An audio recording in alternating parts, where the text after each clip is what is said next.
Good morning, everybody. Welcome to another edition of E.W. Jackson for America. Great to be with you again this morning. And of course, I'm sure that all of you are probably thinking about the breaking news. It's the first time in history that this has come to light, if it's ever happened. Cocaine was found in the White House. And of course, it's only appropriate that we be suspicious since Hunter Biden is all over the White House these days. And we know that he is a known drug addict.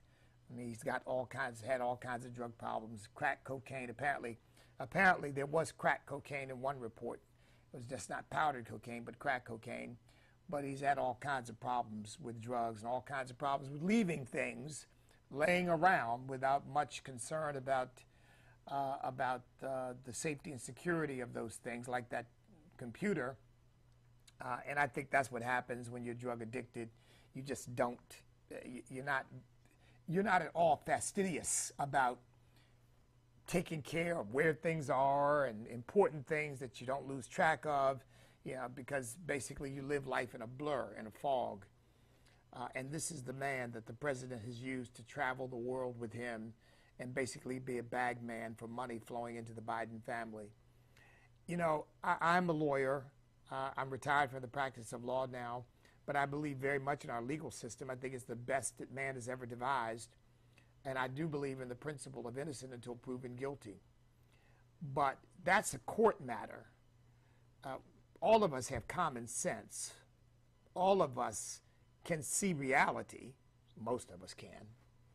The left can't. They seem to have lost touch with reality. But it's only fitting, it's only appropriate that since this has never happened before, and you've got a son in the White House who seems to be his father's shadow these days, it's only appropriate to think, could he have something to do with these drugs that have now been found in the White House? Because everybody knows his association with drugs.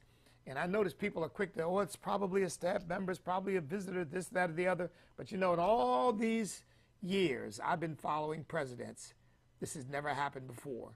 Now, all of a sudden, at the time when you've got a president with a son who is a known drug addict, suddenly cocaine appears in the White House.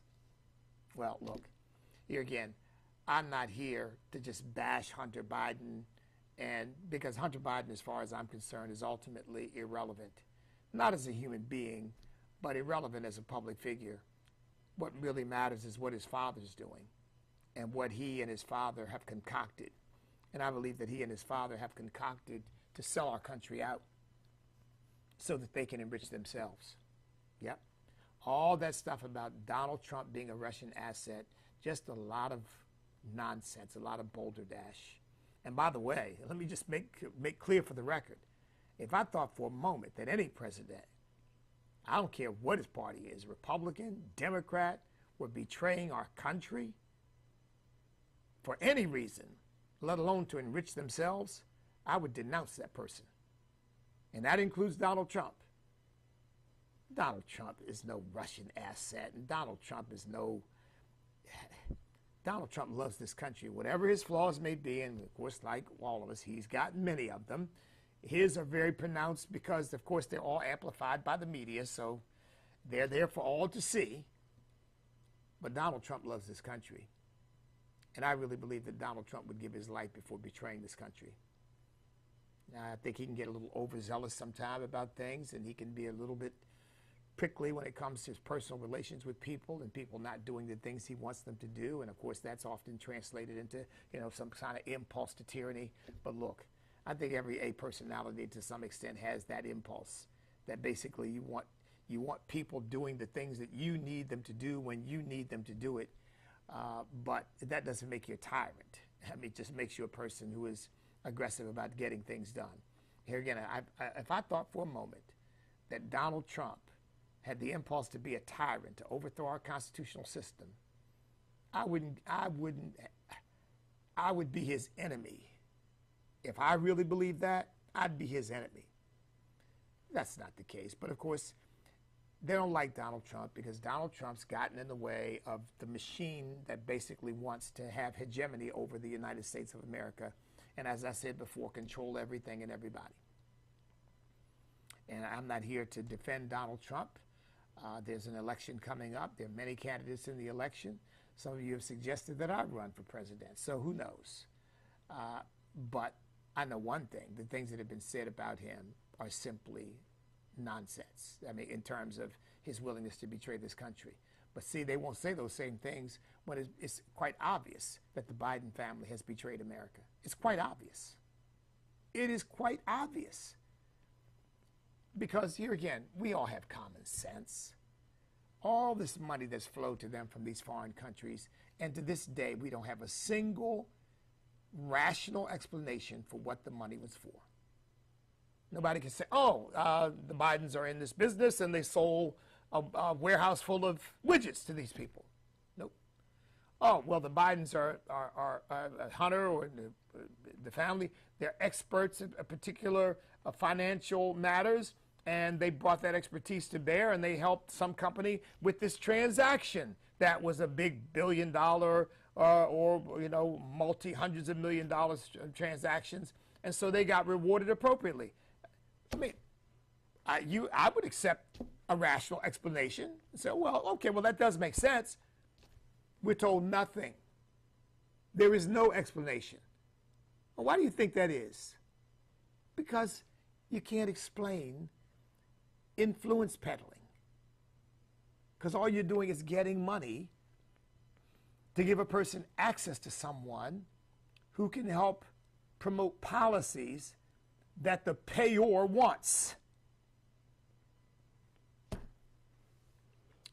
Now we got cocaine in the White House, and of course people have raised the issue that if you got cocaine in the White House, you could have anthrax in the White House. Anthrax in the White House. Who knows what kind of dangerous substance could be smuggled into the White House if cocaine is allowed to get into the White House. And that's a real concern. Because, by the way, again, let me just say for the record, I have no ill will against the Bidens. I don't want to hurt them. I don't want to destroy them. I don't want anybody to do harm to them.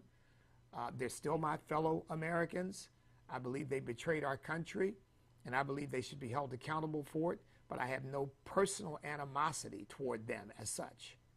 I'm motivated by my love for my country and my desire to see America do well, not hatred for the Bidens, because I don't have any hatred for them. I'm just calling it like I see it. Now, what I want to focus on today, because that kind of leads me into it. The country is really divided, and you know, the sad thing is, and Christians had better get a grip on this because it is so critically important. The country is not divided by race, and the country is not divided by gender. Those are simply the patinas that the left and the Democrat Party try to put on things so that people have a reason for taking one side or the other without considering, rationally assessing the underlying principles for whatever loyalty people have for one party or the other. They don't want you to think about that. They just want you to think in these broad terms. Oh, social justice, and what? They're fascists. You know, social justice. The Democrat Party represents social justice. The Republicans represent fascism. They don't want you thinking through and unpacking exactly what it is they represent, because they know the moment you do that, you realize the real division is not race, it's not gender. The real division is between good and evil, or to put it more starkly, between God and the devil. That's the real division in the country. And unfortunately, you got a bunch of Christians, maybe some who are truly born again, who are siding with the devil because the devil's convinced them this is the side of racial justice, when in fact it's just really the side of evil. And they have draped themselves in the patina, the facade of racial justice, in order to get people who disagree with the underlying principles to ignore those principles and ignore that disagreement and side with these people, because after all, they're going to look out for me. The moment we see this the way it ought to be seen, which is right and wrong, good and evil, God and the devil, and we say, I am a Christian, I am a believer in the Lord Jesus Christ, I am going to side with God and his righteousness. I don't care what anybody says or does. That's where I come down on it. If we did that, all the black Christians, all the Hispanic Christians, all the Asian Christians, all the women, you name it, would shift over and get on the side of righteousness.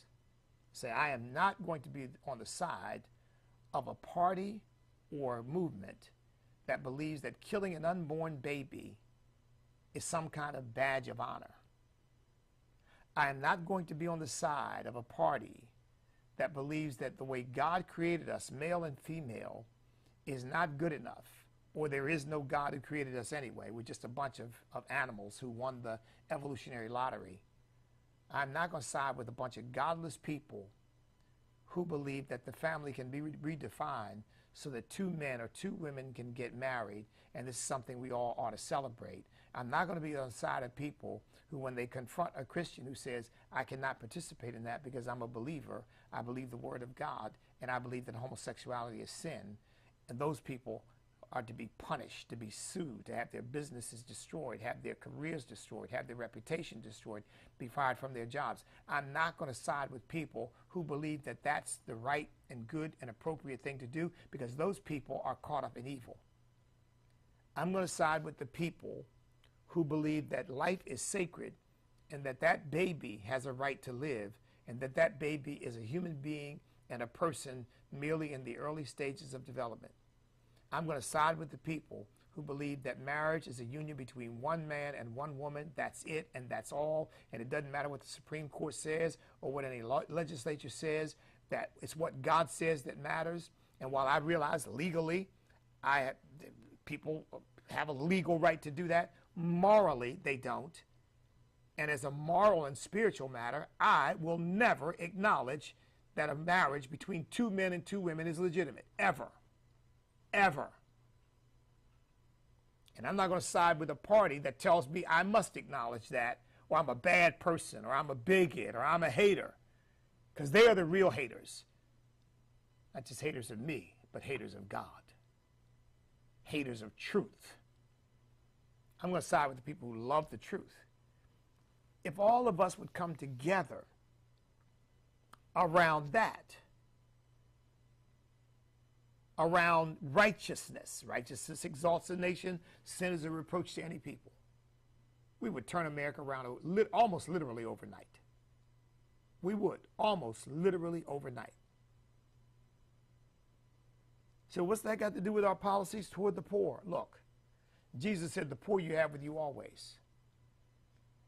And I'm not going to side with people who in effect use the poor as leverage to gain control over me and my money by saying, we're doing something for the poor. You've got to give up more. Because how's that working out for us? You see any diminution in poverty in America? Nope. How about homelessness? It's at an all-time high.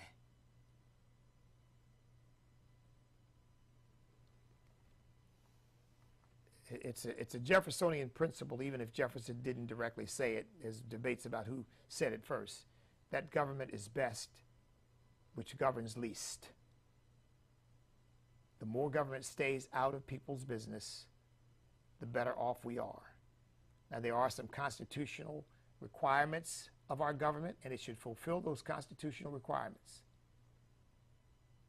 But folks, the government has no business whatsoever trying to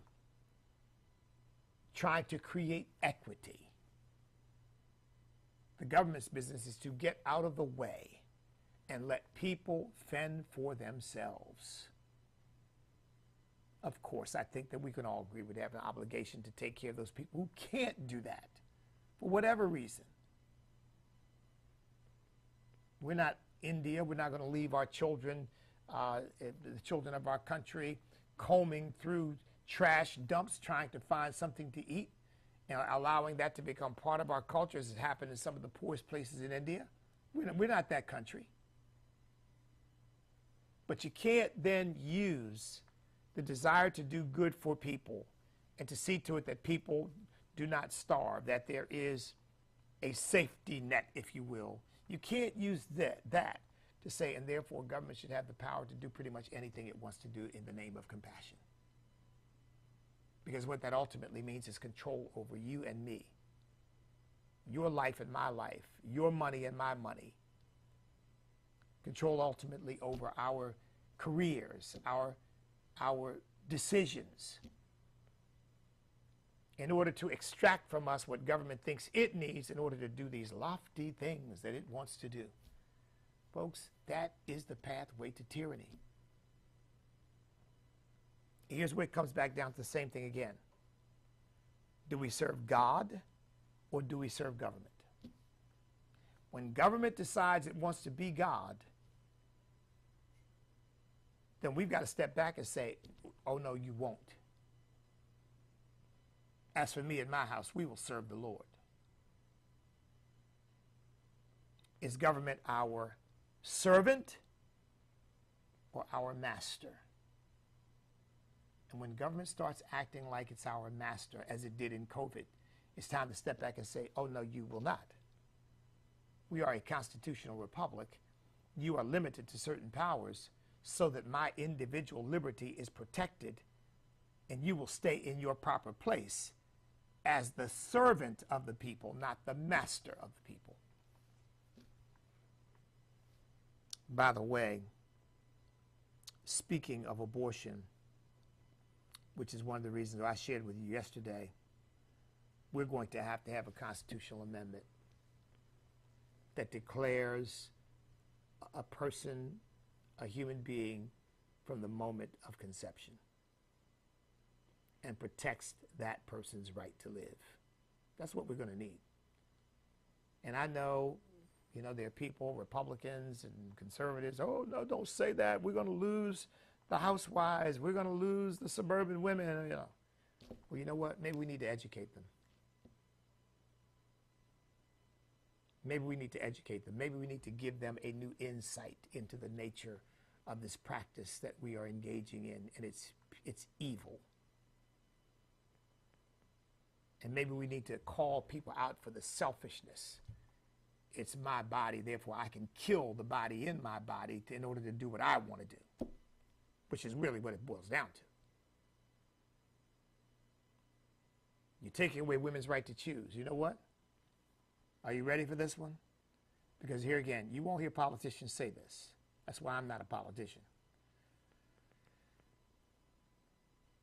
A woman has a right to choose whether to sleep with a man. A woman has a right to choose whether to use contraceptives when she sleeps with that man.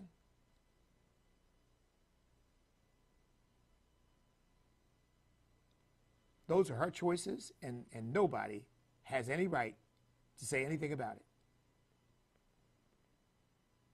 Whether she has sex with somebody, whether she uses contraception when she has sex with that person, whether she waits until marriage to have sex with somebody so that her children are born in wedlock, she has all those choices.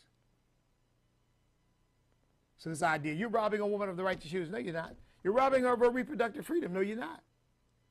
No, you're not.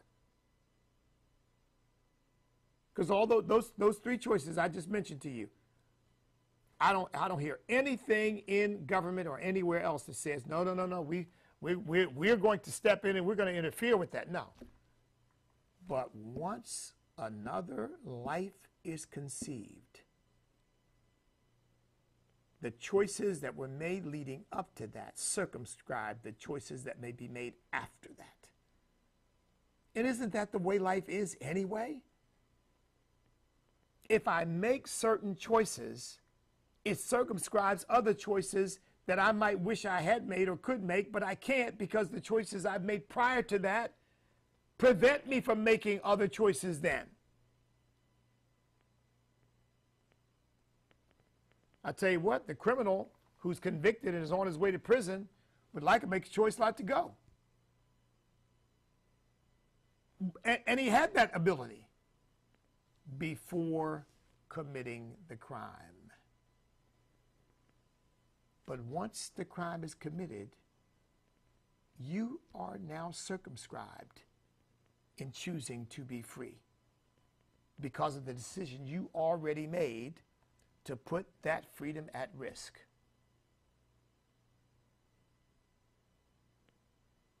When a woman decides that she is going to have sex with a man outside of marriage, she knows she's taking the risk of getting pregnant. If she wants to minimize or eliminate that risk, you can't eliminate it, but she wants to minimize that risk, she takes contraceptives. She knows when she has sex with a man outside of marriage, there's an opportunity, there's a chance there that she will get pregnant. And she makes choices. But once that child is conceived, now that child has a right to some choices.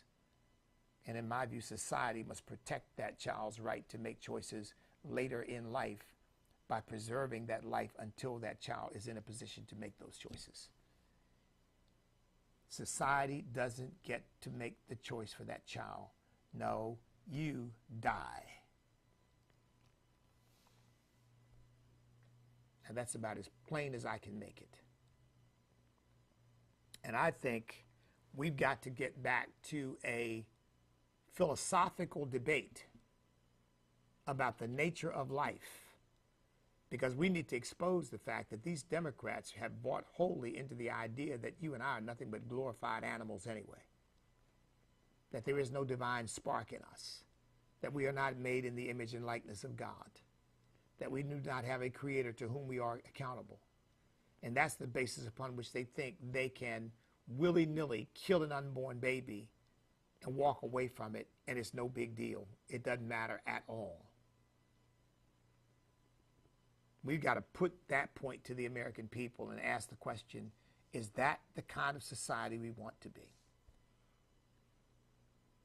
A society that says killing unborn babies is absolutely of no moral consequence because there is no God to hold us accountable for destroying the lives that He has created.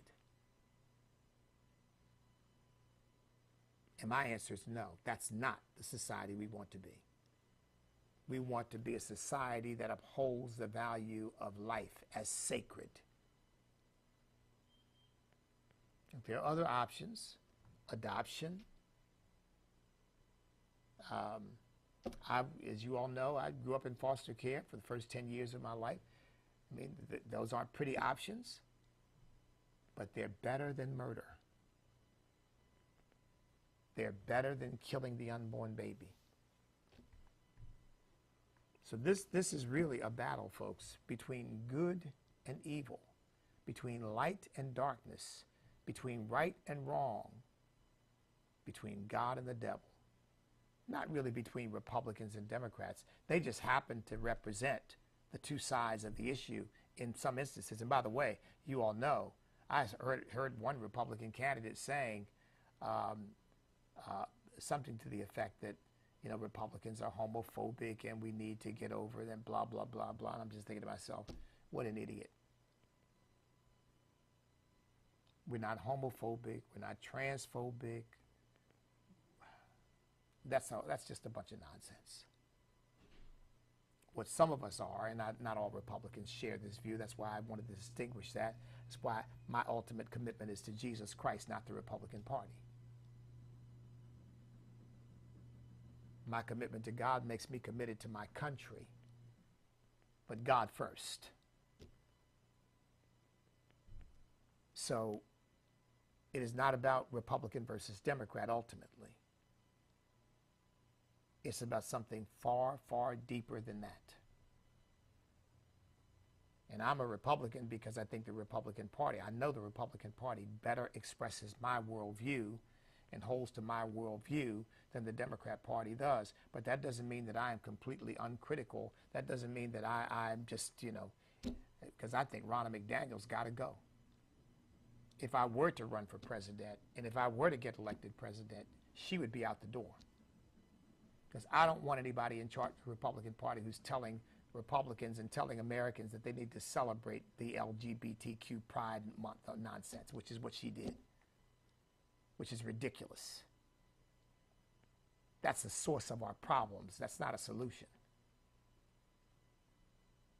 And I don't want any Republican telling us that we need to be a little less pro-life because we're losing votes as a result. Now, let's have the full-throated debate, which is what they don't want that. Many Republicans and conservatives are afraid to have that debate, and the Democrats don't want that debate because they know they lose. They know that as a philosophical matter, as a theological matter, as a scientific matter, they lose. Because you cannot argue that that baby is not alive. Because it's life, it's moving. We can scientifically prove it. And you really cannot successfully argue that it's not a person because you and I both came from that.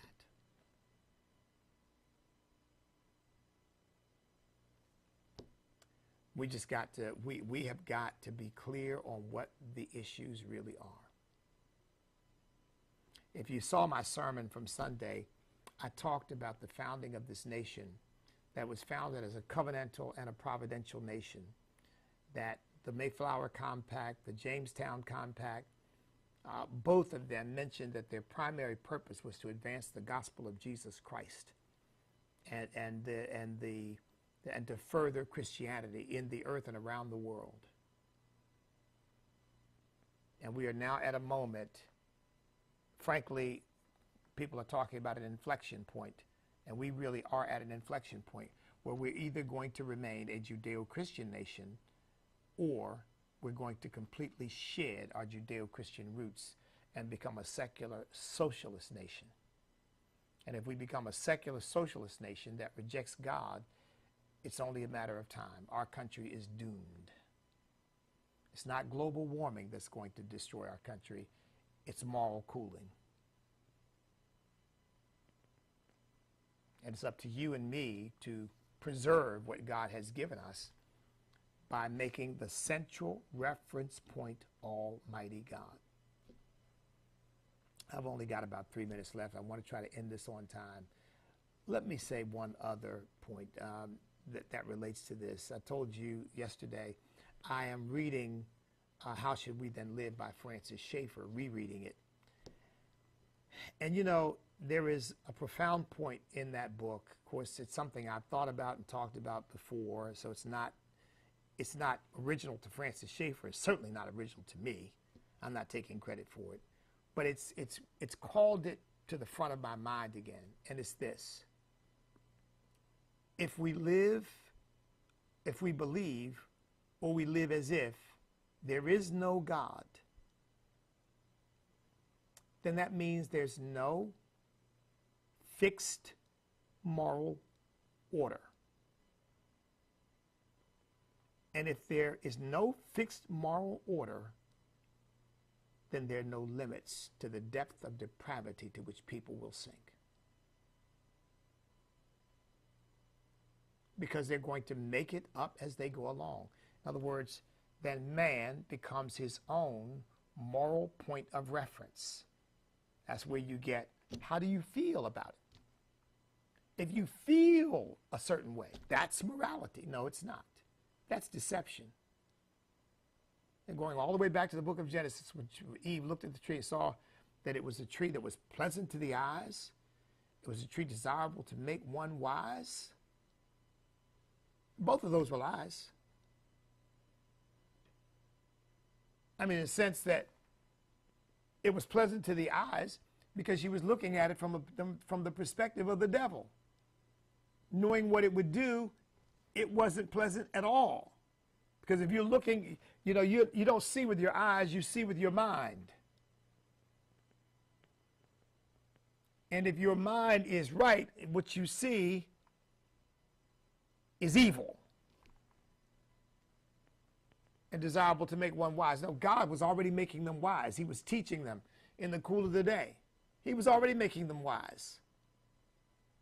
But once they began to see it through the devil's eyes, Their perspective was completely skewed. And at that point, right and wrong become meaningless, and whatever you feel becomes right. And what Eve felt plunged her and her husband into the destructiveness of sin.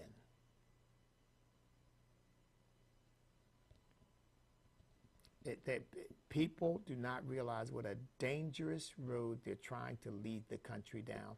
You know, these leftists are running around talking about fascism. Where do you think fascism comes from? Fascism is the result of saying there is no moral point of reference other than man himself, which means we make our own morality. We determine for ourselves what is right and wrong. We do not answer to any God. We do not answer to God Almighty, to be specific about it. And that's where you get eugenics and abortion and mass murder and euthanasia and all of these ideas that people conjure up, like Hitler conjured up. Oh, the world's going to be a better place if we get rid of all the Jews. Yeah, where do you get that from? The devil. And what made him wrong? Because God said he's wrong. If there is no God, there is no absolute morality. There is no moral point of reference, and people can make up and conjure up whatever they like. And if it feels right to them, that's a sufficient basis for establishing their morality. What a dangerous, dangerous place that is. And we're seeing it already in so many ways, what it produces. Let me take a moment before I go to remind you, we're going to highlight all of this and more on July the 14th. 2 Chronicles 7:14, Rally to Secure America's Future, on July the 14th at the Richmond Downtown Marriott, 500 East Broad. That's 7:14, July 14th, the 2 Chronicles 7:14, Rally to Save America, Rally to Secure America's Future. If my people, which are called by my name, will humble themselves and pray and seek my face and turn from their wicked ways, and I will hear from heaven and will forgive their sin and heal their land. Therein lies the key to our future. Join us. You can RSVP at EWJackson at EWJackson.com. EWJackson at EWJackson.com to RSVP. 6 o'clock for fellowship, 7 o'clock for the program. You don't want to miss this. It's going to be an historic event. And by the way, there's going to be a surprise major announcement at this event. And you want to be there to witness the moment. I hope I'll see you there. In the meantime, you stand up, you step up, you speak up, you refuse to back up. Because we cannot be defeated if we will not quit. Because we are on God's side.